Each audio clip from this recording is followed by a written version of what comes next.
Good evening, नमस्ते। आप सभी स्टूडेंट को रॉयल्स परिवार की ओर से हार्दिक बधाइयाँ, हार्दिक शुभकामनाएं कि आप अपने स्कूली एजुकेशन के 12th बोर्ड एग्जामिनेशंस में एंटर कर चुके हैं। मैं हरिओम रॉयल परिवार की ओर से आप सभी का स्वागत करता हूं। आज के हमारे टॉपिक जिसका नाम है how to face 12th board examinations paper in English subject. अक्सर स्टूडेंट की ऐसी प्रॉब्लम्स आती हैं कि वह सब्जेक्ट जिसको वह एक मामूली सी सब्जेक्ट समझता है, हिंदी और इंग्लिश, जब पेपर सामने आता है तो इन्हीं सब्जेक्ट का सॉल्यूशन करने में स्टूडेंट को बहुत बड़ी समस्याओं का सामना करने को मिलता है। लेकिन आज मैं आप सभी के सामने इसीलिए प्रस्तुत हुआ हूँ ताकि मैं आपको बता सकूँ कि किस प्रकार आपको 12th बोर्ड क्लास के इंग्लिश पेपर का सॉल्यूशन करना है। जिस चीज़ को स्टूडेंट बड़ा आसान समझते हैं वो उसके लिए टिपिकल हो सकता है, और टिपिकल होने की वजह सिर्फ एक ही है, वो है उसका ओवर कॉन्फिडेंस। जब भी स्टूडेंट अपने पेपर का सॉल्यूशन करे तो उसके पेपर का सॉल्यूशन करने के लिए अपने आप पे कॉन्फिडेंट होना चाहिए कि हाँ, वह इस एग्ज़ाम को पूरी तरीके से प्रिपेयर होकर के आया है और वह इस एग्ज़ाम को बड़े बखूबी तरीके से दे पाएगा। इसके लिए ज़रूरी है कि हर एक क्वेश्चन को पढ़ करके वह फुल्ली पैसेंस के साथ उनका रिप्लाई दे, उनका जवाब दे।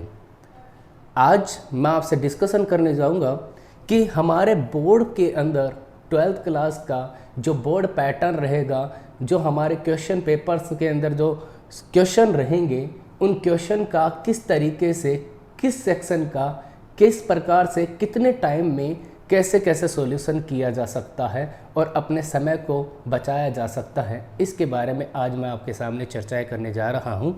तो आइए स्टार्ट करते हैं। सबसे पहले मैं आपको बताऊं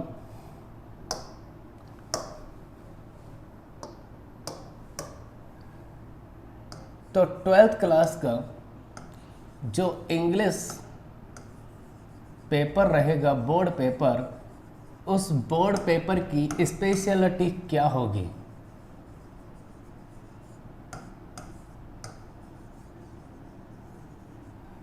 उस बोर्ड पेपर की स्पेशलिटी होगी कि वह आपके 4 सेक्शन में डिवाइडेड होगा।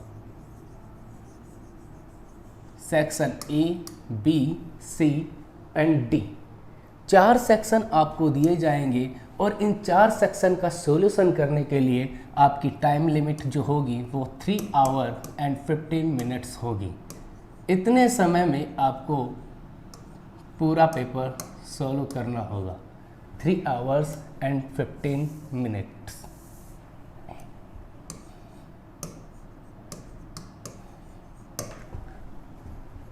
अब चर्चाएं करते हैं कि हमारे जो 4 सेक्शन होंगे, उन 4 सेक्शन में कौन कौन से क्वेश्चन आएंगे और उन क्वेश्चन का रिप्लाई हमें किस तरीके से देना है। तो सबसे पहले हम चर्चाएं करते हैं सेक्शन ए पे। सेक्शन ए स्टूडेंट के लिए जो बना है, इसके अंदर हमें दिए जाएंगे अनसीन पैसेज। अनसीन पैसेज जिनकी marking value 9 + 6 it means 15 marks के होंगे। पहला पैसेज जो होगा वो 9 मार्क्स का होगा और सेकंड पैसेज जो होगा वो 6 मार्क्स का होगा, और इस प्रकार ये टोटल 15 मार्क्स का आपका फर्स्ट सेक्शन होगा। अक्सर स्टूडेंट क्या गलती करते हैं कि वो पेपर हाथ में आते ही अपना पैसेंस खो बैठते हैं और इन अनसीन पैसेज के ऊपर टूट पड़ते हैं। और वजह यही है कि इन अनसीन पैसेज को पढ़ने, इनके क्वेश्चन को समझने और उनका रिप्लाई करने में वो minimum to maximum 45 to 60 minute spend कर देता है, जो कि उसके लिए घातक साबित हो सकता है, उसके लिए गलत साबित हो सकता है। इसलिए स्टूडेंट को कभी भी सेक्शन ए पहले नहीं करना चाहिए, क्योंकि जिस 45 to 60 मिनट में वो 15 मार्क्स का ये सेक्शन सोल्व करेगा, उस 45 या 16 मिनट में वह सेक्शन बी सोल्व कर सकता है एंड सेक्शन सी सोल्व कर सकता है। सेक्शन बी में क्वेश्चन नंबर जो थर्ड है वह क्वेश्चन नंबर थर्ड, इस बार जहाँ तक मुझे लगता है, जहाँ तक मेरा एक्सपीरियंस कहता है, वहाँ तक इस बार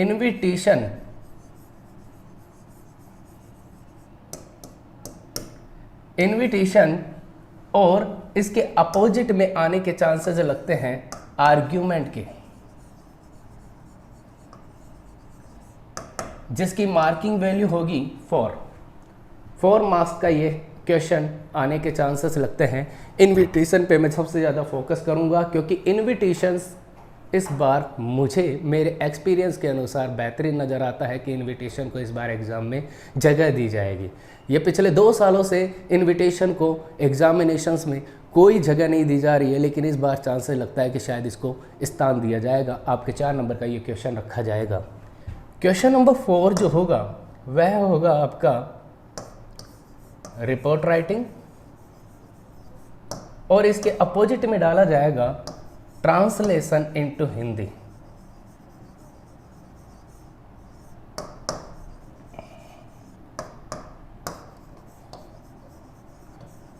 और इसकी मार्किंग वैल्यू होएगी 5 मार्क्स का। आपको बेहतरीन लगता है तो आप रिपोर्ट राइटिंग कीजिए, और आपको सुविधा लगती है तो आप ट्रांसलेशन इनटू हिंदी कीजिए। आपको जो सुविधाजनक लगता है आप उसके ऊपर अपना पूरा फोकस कर सकते हैं, उसको सॉल्यूशन कर सकते हैं। जहाँ तक इस बार मेरा एक्सपीरियंस कहता है, वहाँ तक इस बार रिपोर्ट राइटिंग जो है वो कैंप रिलेटेड या फिर एक्सीडेंट से रिलेटेड आने के चांसेस लगते हैं कि इन दोनों में से किसी एक पर रिपोर्ट राइटिंग आपकी एग्ज़ाम में आपको पेपर के दौरान मिल सकता है। आगे चर्चा करें तो क्वेश्चन नंबर 5 पे, तो क्वेश्चन नंबर 5 लेटर राइटिंग होगा,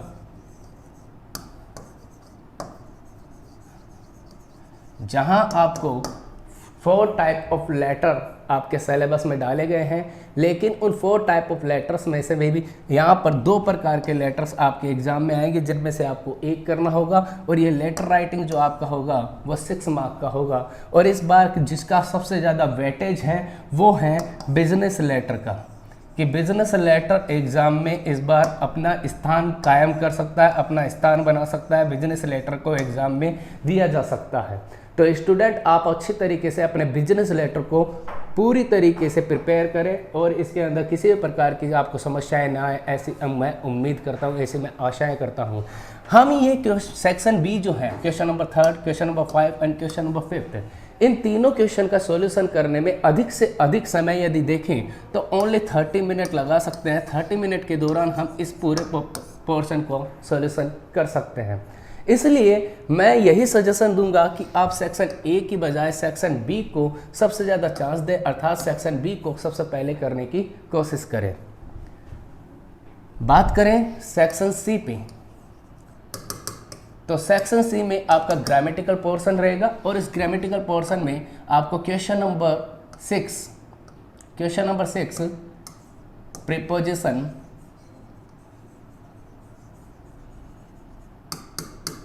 and phrasal verb,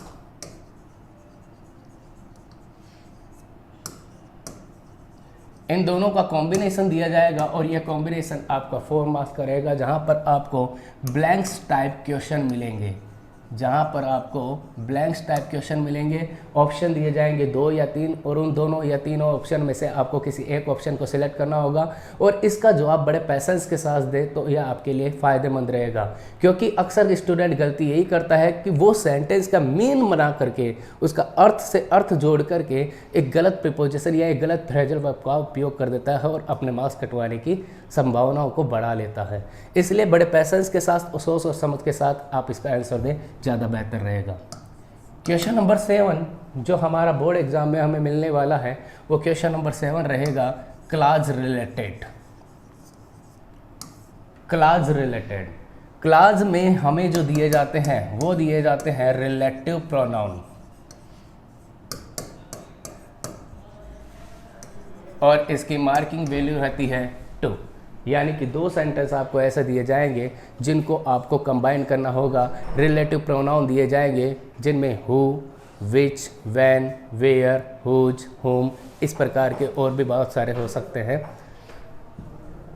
question number 8 आपका सिंथेसिस रिलेटेड होगा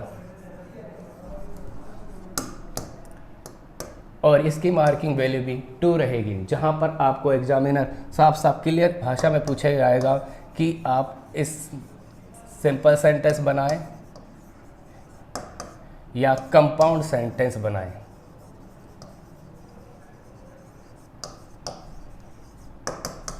या कॉम्प्लेक्स सेंटेंस भी पूछा जा सकता है। इन 3 में से कोई 2 आपको दिए जाएंगे और आपको उनको क्रिएट करना होगा। सिंथेसिस जहां आप लोगों ने पढ़ा होगा कि 2 या 2 से अधिक सेंटेंस को मिला करके एक नया सेंटेंस बनाया जाता है, जिसको हम सिंपल सेंटेंस का रूप भी हो सकता है, कंपाउंड सेंटेंस का रूप भी हो सकता है या कॉम्प्लेक्स सेंटेंस का रूप भी हो सकता है। हम कोई भी उसका नाम दे सकते हैं और प्रत्येक को जोड़ने के लिए आपको अलग अलग प्रकार के कंजक्शन का प्रयोग करना होता है।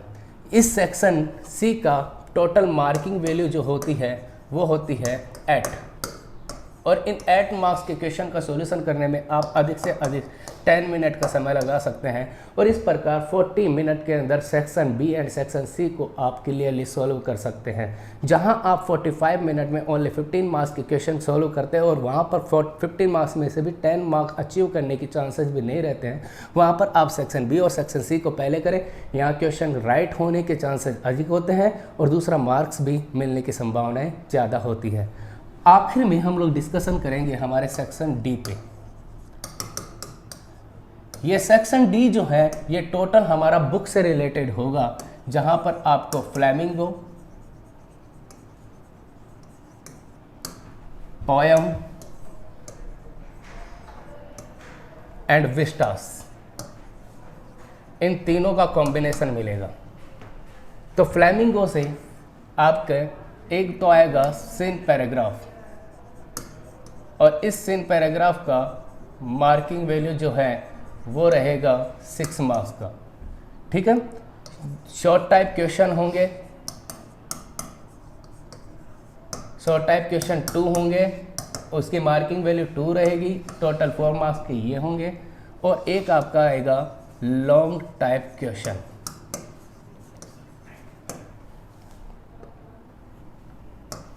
जो 1 होगा, जिसकी मार्किंग वैल्यू 4 रहेगी और इस प्रकार फ्लेमिंगो जो है वो आपका टोटल 14 मार्क्स का होगा, जिसमें से आपके सीन पैराग्राफ के 6 में से 6 में से 5 मार्क्स अचीव करना बहुत ही ज़्यादा आसान है यदि आप लोगों ने अपने चैप्टर्स को अच्छी तरीके से प्रिपेयर किया है तो। अब बात करें पोएम्स पे, तो पोएम्स में आपके एक होंगी एक्सप्लेनेशन।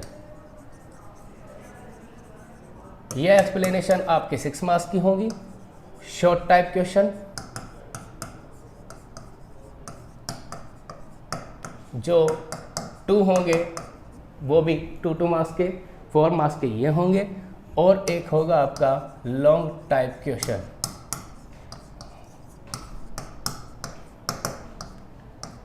जिसकी मार्किंग वैल्यू 4 होगी। इस तरीके से आपकी पोएम की जो वैल्यू भी होगी वो भी कितनी होगी, 14 मार्क्स की होंगी।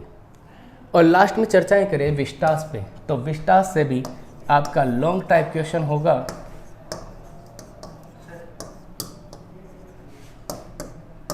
एक क्वेश्चन रहेगा 4 मार्क्स का,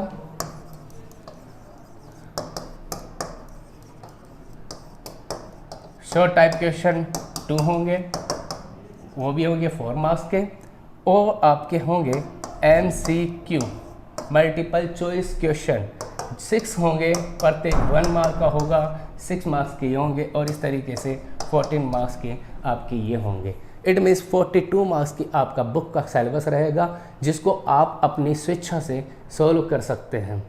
आप बेहतर से बेहतर अपनी तैयारी करके अपने एग्ज़ाम में बैठें और अपने पेपर को बिल्कुल पैसेंस और धैर्य के साथ सॉल्व करें, ऐसी ही उम्मीद लगाए हुए मैं आपसे सिर्फ इतना सही कहना चाहूँगा कि कोई भी क्वेश्चन को सॉल्यूशन करने से पहले एक बार आप उस क्वेश्चन के बारे में अपने आइडियाज़, अपने विचार अपने माइंड में सेट करें और उसके बाद आप अपनी कॉपी पर अपने जो नोटबुक है उस नोटबुक के ऊपर अपने आइडियाज़ को लिखें ताकि एग्ज़ामिनर आपको मार्क्स देने के लिए तत्पर हो सके। ऐसी मैं शुभ आशाओं के साथ, मैं अपनी दुआओं के साथ कि आपका इंग्लिश का पेपर अच्छे से अच्छा तरीके से सोल्व हो सके। सिर्फ इतना सा मैं आपको कहना चाहूँगा कि आप जब चारों सेक्शन को सोल्व करने बैठें तो आप section B, section C, section D and section A, इस सीक्वेंस में यदि आप पेपर को सोल्व करने बैठते हैं तो आपका 2 आवर एंड 30 मिनट में आप अपना पेपर को सोल्व कर लेंगे और फिर आपके पास इजीली 1 आवर एंड 15 मिनट का टाइम मिलेगा जिसमें आप अपने पेपर का रीचेक कर सकते हो। Thanks a lot. एक बार फिर मिलेंगे।